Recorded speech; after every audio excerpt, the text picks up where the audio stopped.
What's up? How we all feeling today? The signings refuse to stop. And now we have Brandon Nimmo coming back to the New York Mets, but they may have just been outbidding themselves. So let's break it down real quick. Welcome to Smarter Baseball, where we deep dive into everything going on throughout Major League Baseball.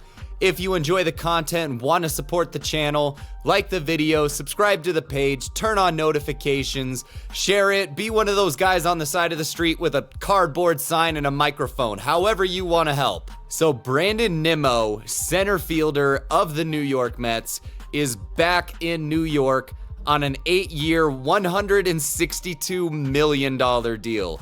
That comes out to $20.3 million AAV. This is going to take him from his age 30 through his age 37 seasons. Now, that might not seem necessarily like too big of a contract, but there's one main reason why this might come back to bite the Mets in the ass. So far throughout his career, 7 years in the major leagues, Nimmo's only played in 608 games. He's averaged 101 games per year between 2018 and 2022.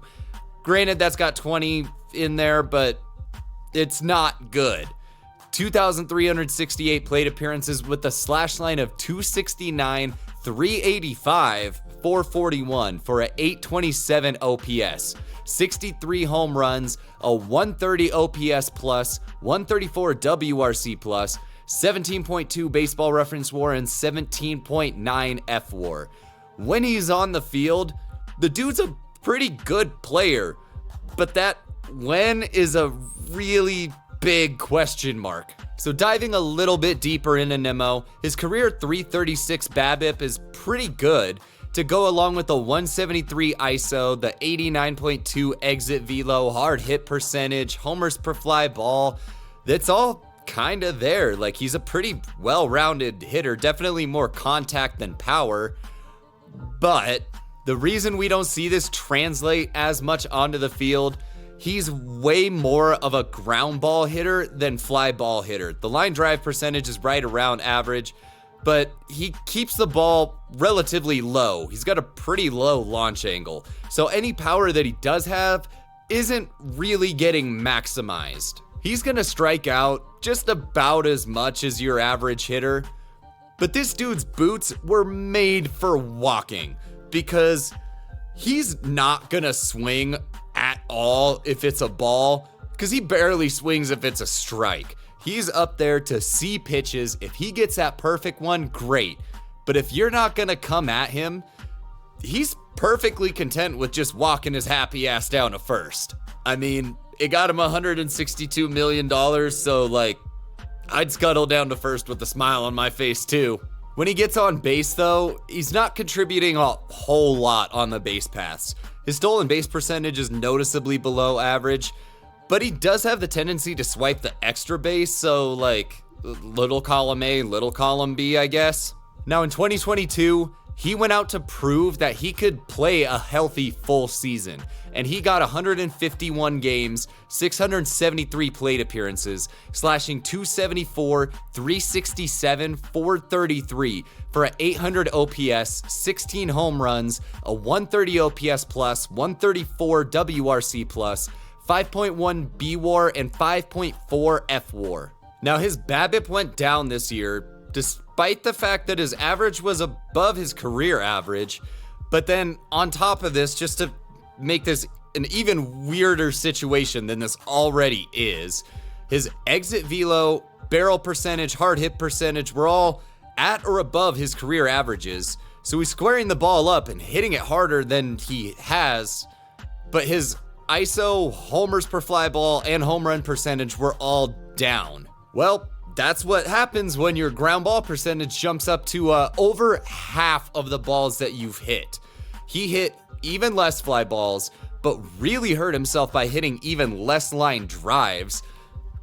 But somehow, some way, still had the higher average. But nothing makes sense in this world anymore. Unplug me from the Matrix, I'm done.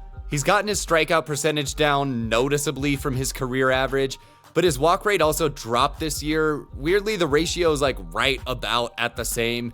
He chased a little bit more this year, swung a little bit more this year, but whiffed less. So I don't know, maybe he was just out there jumping on pitches a little bit earlier, trying to get some more on-field productivity to back up trying to get the big contract. I don't know at this point, man. At least he's still not good on the base paths. The stolen base percentage is still noticeably low, and the extra bases taken took a dip this year. That's at least makes sense. All right, we're back. Here we go.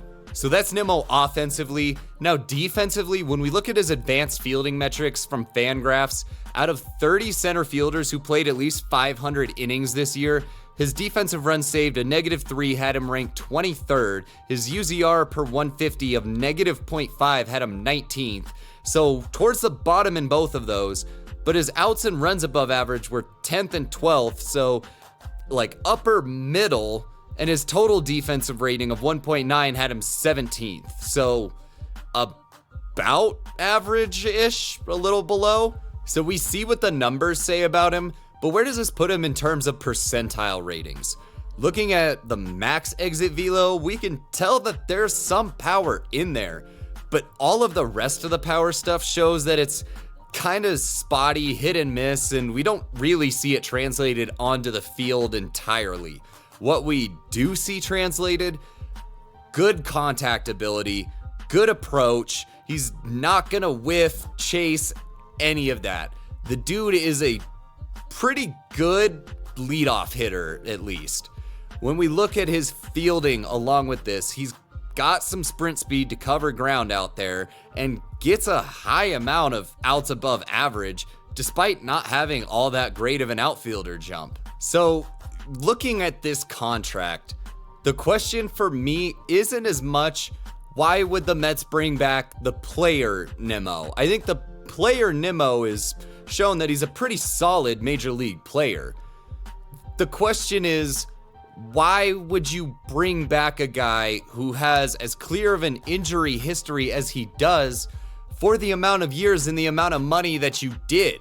The Mets are still obviously trying to compete, and Nimmo is a good player, but you're risking paying somebody this much money to rehab, which I'm sure there weren't a whole lot of like real upgrades over him in free agency or available from trades or anything like that.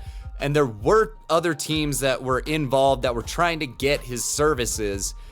I just find it hard to believe that the market for a guy like this had him at 8 years, 20+ million a year. I don't know. Maybe I'm wrong. Comment down below. What do you think about this deal? What do you think the market was for Nimmo and why the Mets had to pay this much to bring him back? Or maybe they just really wanted to give him this money to have him come back and make sure that he would be a part of this team.